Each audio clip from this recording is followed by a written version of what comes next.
está muy lejos. Veníamos adelantándote que tenemos una mesa de debate sobre violencia política y voy a presentarte a quienes me acompañan en la mesa. A la izquierda, como corresponde, está Miriam Bregman, diputada nacional del PTS Frente de Izquierda. Gracias, Miriam, por estar por segunda vez con nosotros en este ciclo. Juan Carlos Dante Gullo, también a mi izquierda, dirigente peronista. Gracias, Juan Carlos, por estar aquí. Alejandro Chegaray, diputado nacional UCR Cambiemos. Te tocó la derecha, pero no significa nada. Y lo mismo para vos, Demián Martínez Naya, presidente de Unión Pro Universidad. Gracias por venir. No, muchas gracias.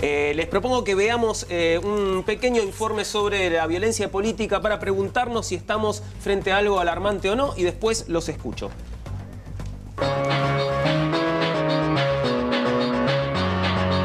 Cuando la grieta deja de ser contarse un relato diferente acerca de las cosas que pasan o no hablarse con un cuñado, aparece la violencia política.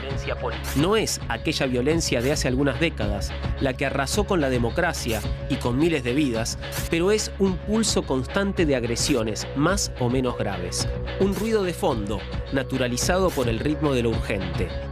Alguna vez, el escrache vino a señalar que la justicia no actuaba contra los autores de los peores crímenes que padeció la Argentina.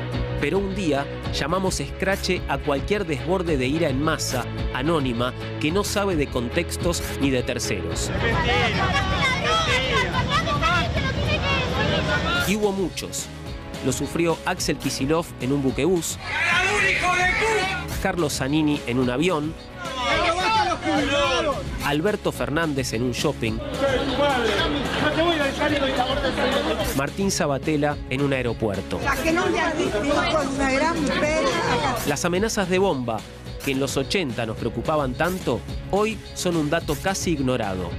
Ya hubo varias contra el espacio de la memoria, ex-ESMA, hay decenas de amenazas de bomba contra escuelas, hubo amenaza de bomba contra la casa del director de la AFI. En los últimos meses sufrieron ataques una sede de Nuevo Encuentro en Villa Crespo y otros de la Cámpora, uno de ellos en las últimas horas. También hubo piedrazos contra el auto presidencial. Policías que revisan de madrugada el despacho de la gobernadora de Buenos Aires, o que bajan de un tren a alguien por tener un cartel opositor. ¿Por qué? ¿Por qué no lo de? ¿Por qué no arranca el tren? ¿Y cuál es el problema? Estamos en un país democrático. Hay amenazas a Cristina Kirchner y a Gabriela Michetti. Una sucesión de robos sospechosos. Y hasta una granada dejada a metros de la casa de la jueza que ordenó frenar el tarifazo. ¿Es la famosa grieta que se ensancha? ¿Que pasa a mayores? ¿Es que siempre fuimos esto, pero tratamos de negarlo bajo el relato del país pacífico? Que no le sobre la grasa de la militancia. ¿Acaso alimentamos algo ingobernable al llamar debate a grupos de personas que se gritan e insultan? Mira este sarnoso hijo de puta que tenemos de presidente. ¿Se puede cerrar la grieta con buenos deseos? ¿Con voluntad? Y de ser así, ¿quién va a dar el primer paso?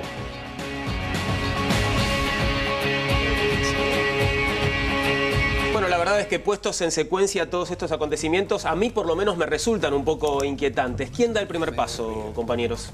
Bueno, yo. Miriam. No, me parece, hay hechos de distintas características, pero creo que si buscamos un poquito hay un patrón común que no se distancia mucho del Estado o de agentes que rodean el Estado.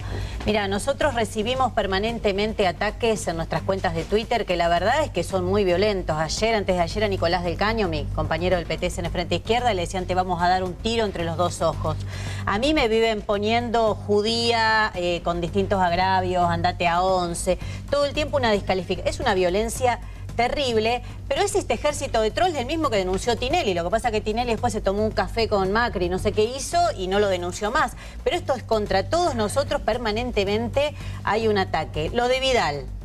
No está muy lejos quién es el autor de lo de Vidal. Digo, más allá de las enormes diferencias políticas que tenemos con la gobernadora, repudiamos las intimidaciones que sufre y todo el mundo dice casi a viva voz que es la bonaerense, que porque les pidió que digan cuántos bienes tienen, la bonaerense la está atacando. Entonces me parece que en el informe está un poco mezclado, pero que si empezamos a dividir, se ve claramente como desde el Estado y con métodos no muy claros como este de los ataques en las redes sociales, se va fomentando una violencia increíble. Llegando una cosita más al extremo de que lo están por liberar a Checolás, algo que ustedes mencionaban.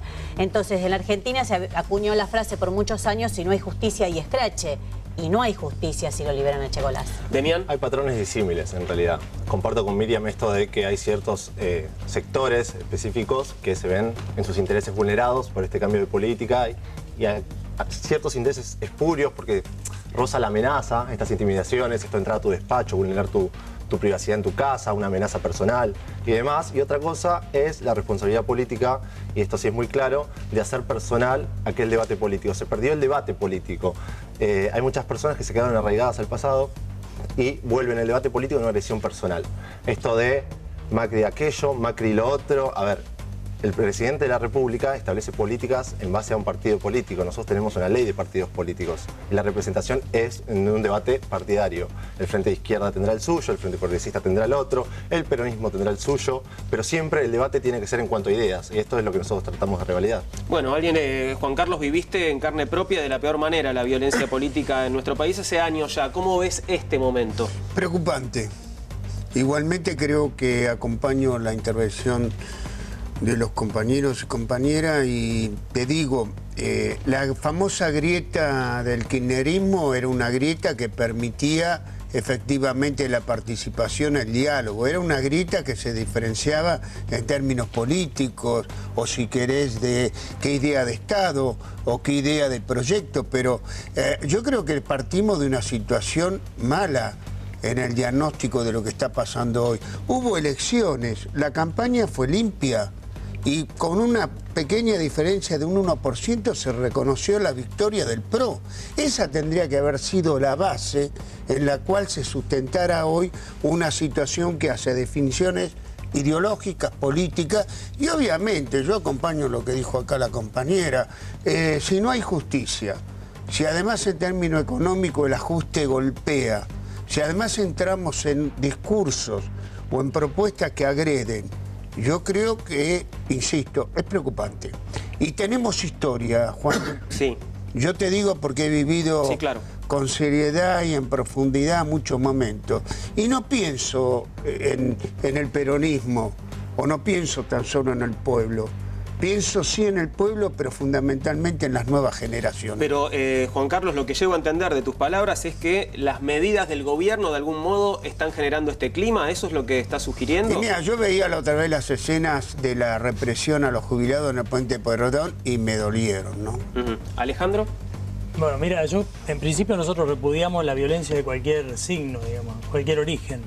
Este viernes pasado se cumple un año de la muerte, o algo que se podría agregar a este informe, de la muerte del militante radical Ariel Velázquez en Jujuy por el solo hecho de repartir boletas del candidato a gobernador Morales. O sea que sabemos, como bien dice Canca, sabemos de que en la historia de la Argentina ha habido momentos de violencia política que se inician con violencia verbal y luego va increciendo, digamos. Creo que la sociedad espera de todos nosotros que aplaquemos en este momento los niveles de violencia verbal para que no ocurran cosas como las de Ariel Velázquez. A mí me parece que...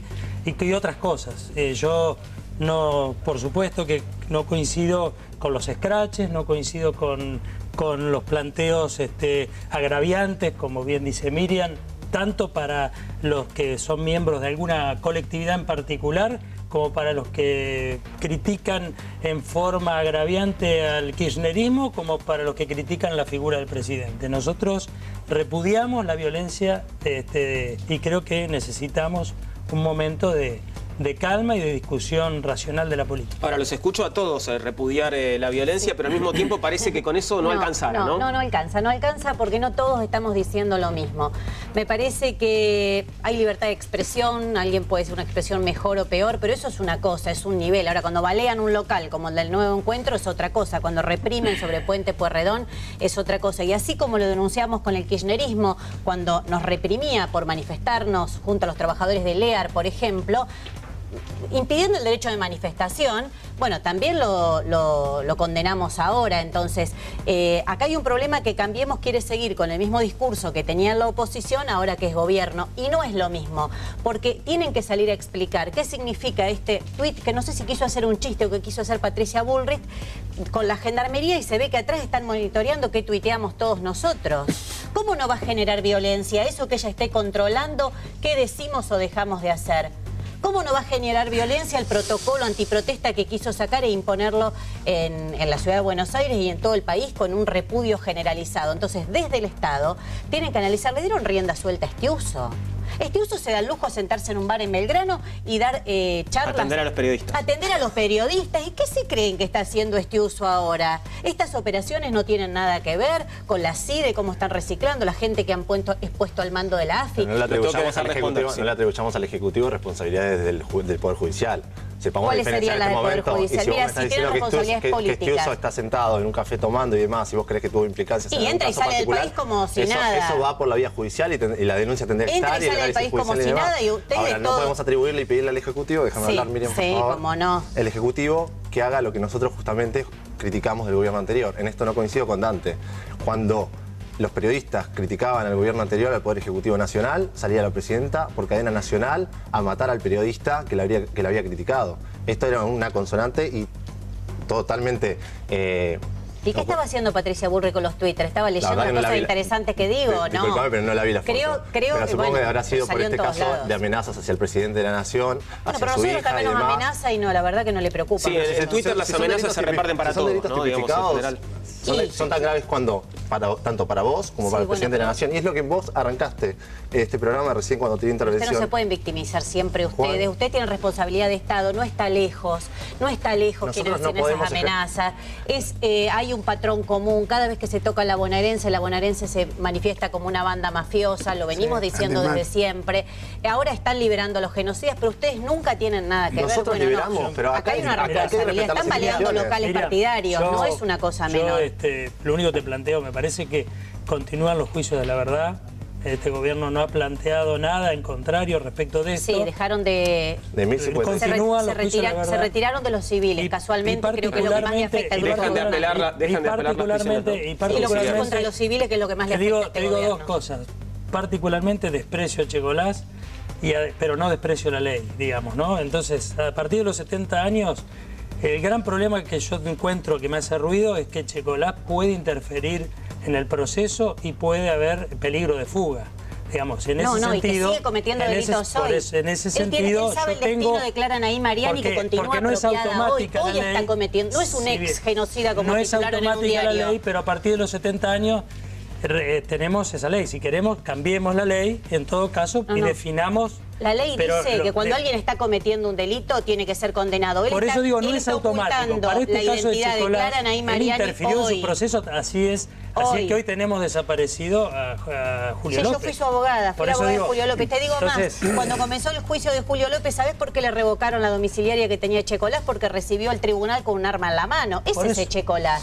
Bueno, ustedes saben que están haciendo, dejaron de apelar el tema de las domiciliarias y lo están sacando. Nosotros dejamos de ejercer presión sobre la justicia, que esto es una cosa... Mentira, no, eso no es. ¿Qué es dejar de ejercer presión sobre la justicia? La impunidad es dejar de ejercer. Eso es lo que dice la Nación. Que tu discurso ya está representado por la Nación. Una muestra de que no hay, digamos, presión sobre la justicia es este fallo último de los tarifazos, digamos. Eso está... No quiere decir que usted tal vez fracasó la presión que ejercieron. No quiere decir que Juan Carlos, por favor. No, yo creo que la cuestión de fondo es que acá estamos en una sociedad que está ofreciendo grietas muy profundas. Y no son las grietas de chicanas políticas o de diferencias, son las grietas que hacen a un profundo elemento que es la diferencia social. Se está generando pobreza, se está generando marginación. Y esto va a determinar que si no somos capaces de generar condiciones para dirigirnos a nuestro pueblo, las bases van a desbordarnos. Y acá no es ni de acá ni de allá. Vos recién decías, y yo te digo, Cristina Kirchner como presidenta jamás marcó a ningún periodista. Sí, estaba determinado, sí estaba determinada las diferencias entre el gobierno, si querés, y algunos periodistas por lo que era la ley de medios de audiovisuales, que todavía está determinando una situación donde tenemos un periodismo que, entre comillas, yo no comparto. Yo estaba viendo hoy en un programa declaraciones de ciertos o acusaciones de ciertos periodistas que eran gratuitas. No voy a hacer nombres. ¿Qué mejor? ¿Qué mejor que los periodistas puedan investigar y puedan dar su posición? Una cosa es que el periodista haga periodismo de investigación, haga análisis, y otra cosa que acuse a agrupaciones o a instancias. Los chicos de la Cámpara han sufrido durante años una acosación tremenda, y es la juventud. Que yo, como digo, vos sabés muy bien que yo incluso defiendo a la gente de la juventud peronista, la gente de juventud radical, a la gente de la juventud del PRO, y sabés que me llevo bien con todo. Y no quiero que persigan a los jóvenes.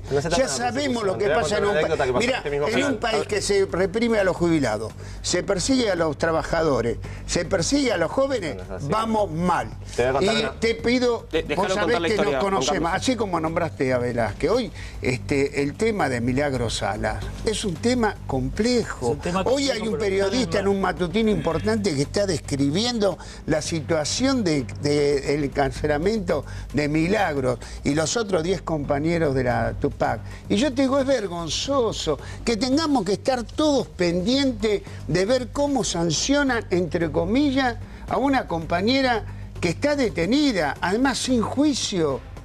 Dante, sí, yo no quiero esa Argentina. Dante, no ensanchemos este debate de las diferencias, que vos recién me decías de la juventud y demás. Me pasó acá en este canal el otro día, en el programa de Silvia Fernández Barrio, que estaba Camilo Vaca Narvaja, ¿está bien? Sí. Que no es precisamente mi partido, ni el Frente Cambiemos y demás. Terminó el programa y nos dimos un abrazo con Camilo, porque nosotros tenemos una forma de concebir la política totalmente disímila a aquella que ejerce la violencia personalista sobre el otro. Y Silvia agarra y nos dice a nosotros, esto es lo que necesitamos, chicos, que esto no se pierda. Y esa es la forma que nosotros concebimos, el debate político. Con Camilo podemos tener diferencias abismales. Practicarlo, me parece muy bien. Pero entonces es una cuestión generacional, digamos, tenemos que ilusionarnos con que los jóvenes van a terminar con la violencia política. Yo de esto también discrepo con Dante.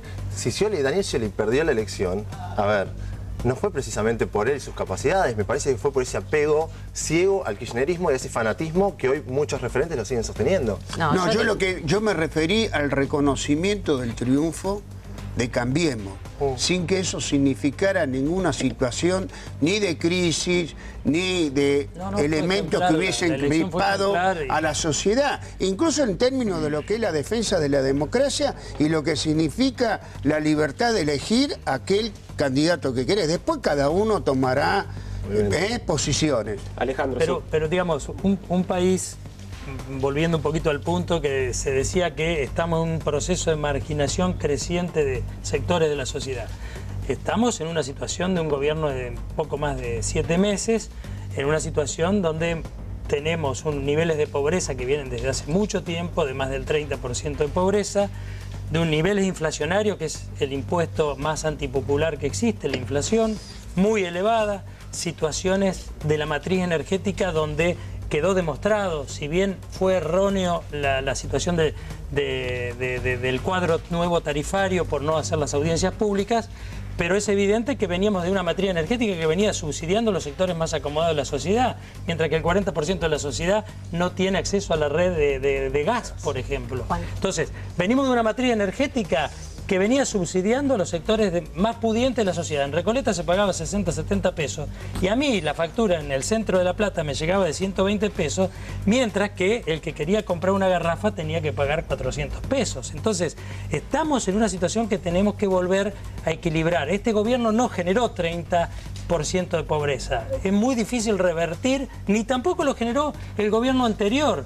Viene de larga data. Es una situación que nos va a costar mucho tiempo volver a tener una matriz energética, por ejemplo, que sea más justa y que no esté desquiciada, porque pasamos de un país que era autosuficiente en materia energética a ser dependiente en materia energética y de una energía cara. Bien, se nos está acabando el tiempo. Sí, les pido a los 4 una suerte de propuesta, si les parece, digo, más allá del repudio, de cómo salir de este estado creciente de violencia política. No, creo que la propuesta es no banalizar la discusión. Está muy bien el ejemplo de abrazarse con Vaca Narvaja, pero eso no tiene nada que ver lo que estamos discutiendo. Ustedes se me abrazan los 4 ahora cuando terminamos.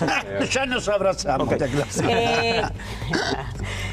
Creo que no hay que banalizar la discusión porque es una discusión muy seria. Hay una frase que comúnmente se dice y creo que conserva toda su realidad. No hay ajuste que no pase sin represión.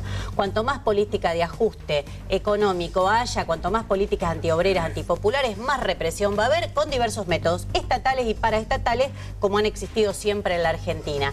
Hoy en la Argentina venimos denunciando a principio de año una situación muy crítica en Tierra del Fuego, donde gobierna el PJ Frente para la Victoria con Rosana Bertone, represión a docentes, a los estatales, persecuciones. Y hoy creo que el modelo de ajuste con represión es precisamente Jujuy, donde se detiene a una persona por participar de una protesta y donde hay permanentemente ataques, persecuciones a los compañeros nuestros que están en distintos lugares, como el Ingenio La Esperanza, como lo quieren privatizar, lo suspenden, están permanentemente redondeame, por favor, son temas muy graves. Entonces, lo que estás diciendo, pero redondeame, por favor. Son temas muy graves, pero creo que hay que ubicar la violencia en el verdadero responsable, que es el gobierno y que es el Estado, con sus fuerzas de seguridad y también estas que funcionan alrededor. Dante. Mira, yo lo explico en algunos programas. Hoy la sociedad no es la misma de otras instancias o coyunturas de la Argentina. Hoy no te podés llevar por delante al pueblo. Hoy no podés, con la policía brava o los jueces comprados, generar condiciones de sometimiento. Entonces, si el gobierno no entiende la complejidad cultural del comportamiento de los argentinos, vamos mal. Okay. Tenés que respetar a los trabajadores, tenés que respetar al conjunto del pueblo, a la juventud, a los jubilados, en fin, al que trabaja, a las pymes. Si eso se vulnera, entramos en un tobogán sin salida. Alejandro. De mi punto de vista, creo que no es por banalizar, pero lo principal es bajar un poco los decibeles del conflicto verbal. Como primer paso, lo vuelvo a repetir. Segundo, no creo que estemos en una situación de política ultraortodoxa.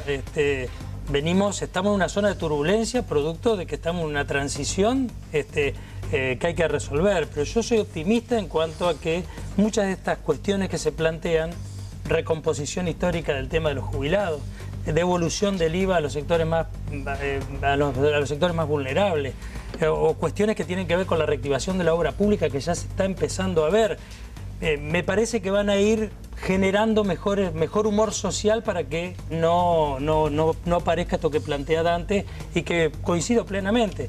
Yo particularmente a Dante lo conocí en época, a principios de los 80, donde coincidíamos en la normalización del movimiento estudiantil. Por ejemplo, él venía con el tema de la JUP y demás. O sea que dialogar, tenemos una historia de diálogo. Además, que es cierto, tenemos una historia de periodo de violencia en la Argentina que debe servir de aprendizaje para no volver a repetir. Por último, yo creo que la no violencia se predica con el ejemplo.